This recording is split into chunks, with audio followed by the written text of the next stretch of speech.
Kalalabas ko ng Kabanggan, yun yung pergola ng Kabanggan. Meron akong titignan na property for sale, bundok. Yan, may binibenta dyan, bundok. Let's go.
Okay. Kung nakikita nyo yung nakikita ko ngayon dito sa actual place ko, sa lugar ko na to, napaka majestic ng kapirasong paraiso na to. Diba? Itong bundok na to, dami niyang puno dito sa baba. You know why? Kasi may tubig dyan. Sa baba nito may source ng tubig papunta doon sa dagat.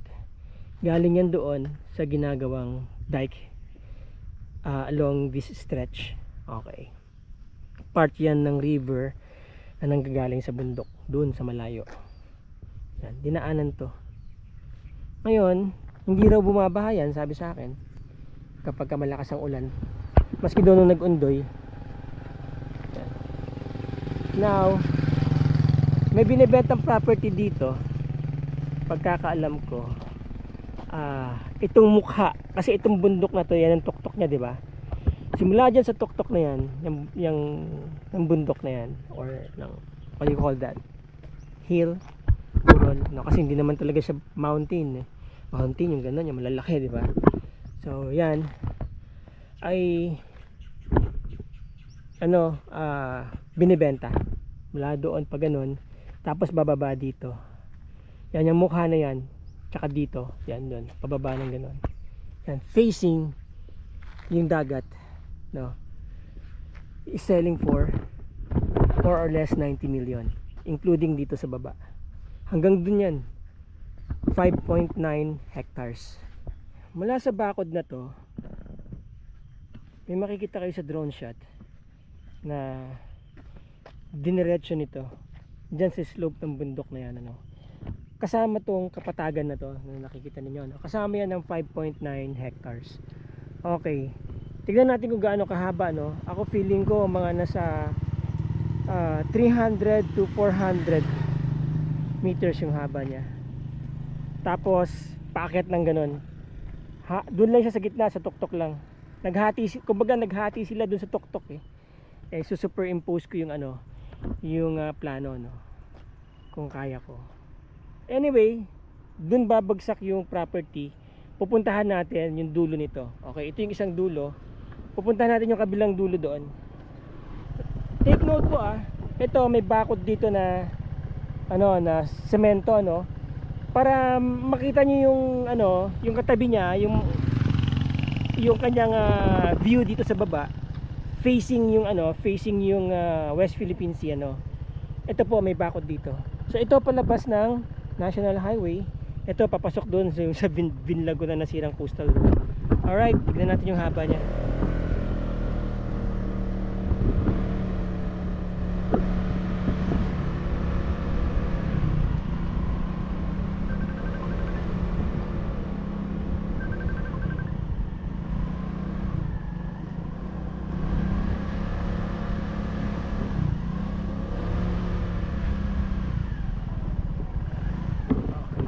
For sale 59,520.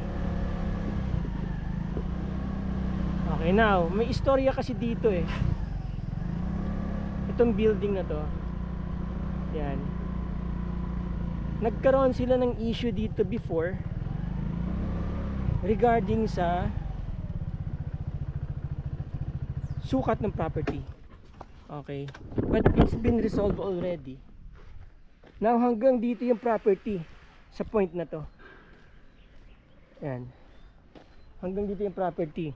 Okay? So ayan pag ganun. Hanggang doon, dire-diretso, 'di ba? Tapos hanggang dito yung property. Ito. Yan, ito. Itong point na to, itong triangle na to, kasama pa to. Alright? Now itong property na to, itong bakod na to, apparently, kung titignan ninyo, ito ngayon yung entrance papunta ng Dominican, Saint Benedict Solitude. Andyan na. Ito na yung kanilang kalsada. Tapos may bakod dito na nakatagos sa building na to.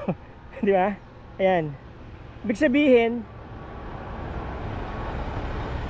wala sa position itong building. Di ba? Technically, wala siya sa position. Nung nagpa-survey yata yung may-ari, tinamaan to.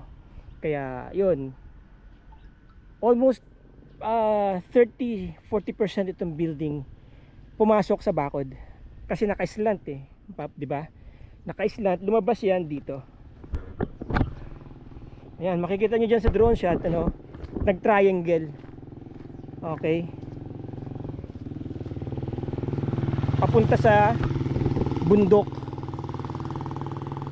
Alright, as you see, sa pool, di ba, ng bakod. Okay, yan. Talagang tinamaan.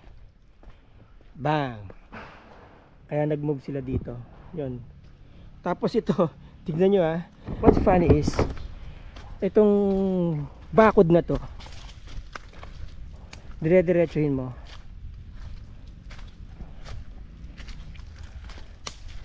Eksakto. Eksaktong eksakto. Sa gitna ng pintuan. Boom. Right?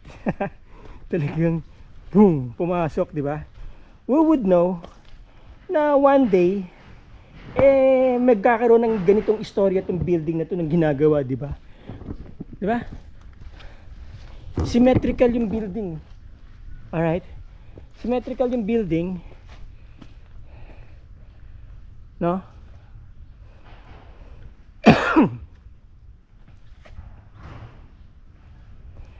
And yet, yung bakod, kala mo inasinta. Yung gitna talaga ng pinto. Diba? It could have been like doon, or tinapyasan, or wherever, no? Kasi, there are two coincidences, right?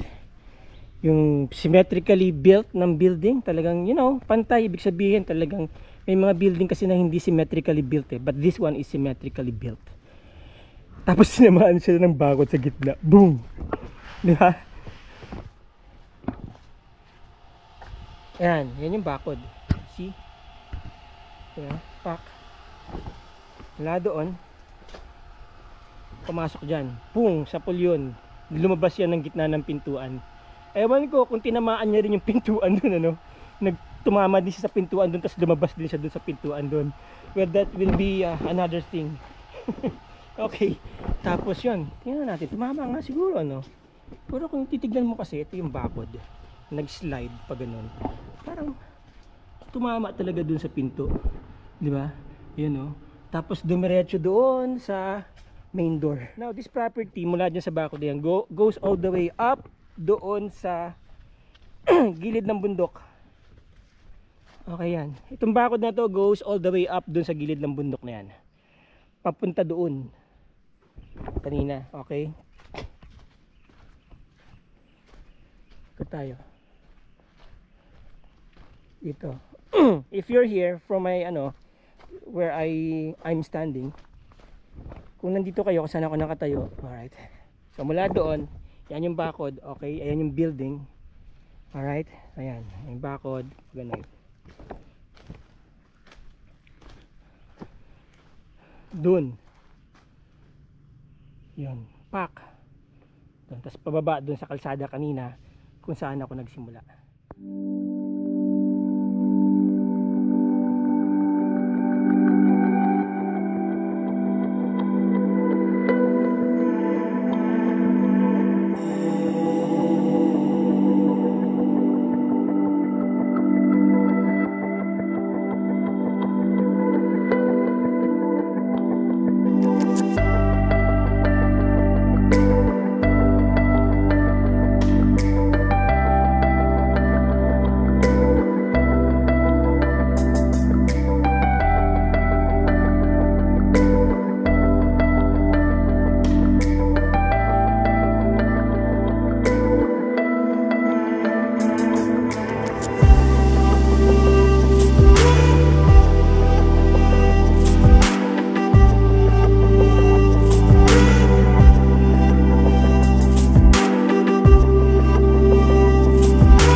Again, just a recap, no. Itong property po na ito ay for sale ng may-ari mismo. Kung interesado kayo, pwede ko po kayong pag-meet ng may-ari or ibigay sa inyo yung contact details niya para mapag-usapan niyo itong property na to. This is 5.9 hectares. 59,520 to be exact. Alright. Ayan, may malalaki ng mga puno. Ang ganda ng lugar na to. Tapos meron siyang bundok doon sa likod, di ba? Okay, na pwede nyo ring i-develop into a mountain view resort, or what do you call that? A ocean view resort. Kasi kapag ka nandun sa taas, nakita nyo naman, kita yung ocean, ano, meron siyang patag at meron siyang bundok. Mas malaki yung kinain na area ng bundok, no, kabundukan. So nandun yung talagang area of development. May ilog, may batis, kadugtong nung pinaka-dike doon. At selling for 1,500 per square meter. Okay? 1,500 per square meter sa 59,520 square meters. That is around 90, more or less 90 million. The property is, let's consider na nasa prime location. Dahil kita nyo naman may kalsada. 3 minutes away, nasa dagat ka na. Okay, walking. Alright? Pag nakamotor ka, mga 1 minute, nandun ka na sa tabing dagat. Diba? Then, yung buong stretch ng coast na yan, eventually magiging maganda yan. Kasi, well, let's admit it, may nasirang coastal road yan, but it doesn't mean na, you know, hahayaan na lang ng gobyerno natin na maging ganun yan. Kung nagkaroon na nga ng public outcry, baka mangyari yan, i-develop talaga ng gusto yan bago sila mag-operate dyan. Sana naman ganun na mangyari para ma-preserve ang turismo dito at mas marami ang mag-invest at hindi matakot. But anyway, ito, property na to ay malayo naman dun sa coastal area. Okay? So you have both worlds. Meron kang bundok, no? Meron kang dagat, meron kang kapatagan. Alright? Kung interesado ka, boss, ma'am, sir, kontakin nyo lang po ako dyan at pakikilala ko sa inyo yung may-ari. Kayo na po mag-usap. Okay? Again, maraming salamat po sa mga viewers, sa mga bagong subscribers. Maraming salamat po sa inyong pagtsatsaga, sa inyong panonood. Comment lang po kayo dyan. Let's interact. Let's make this community a great one. Maraming salamat po sa inyo. Ingat po kayo lagi. Till the next video. Ciao.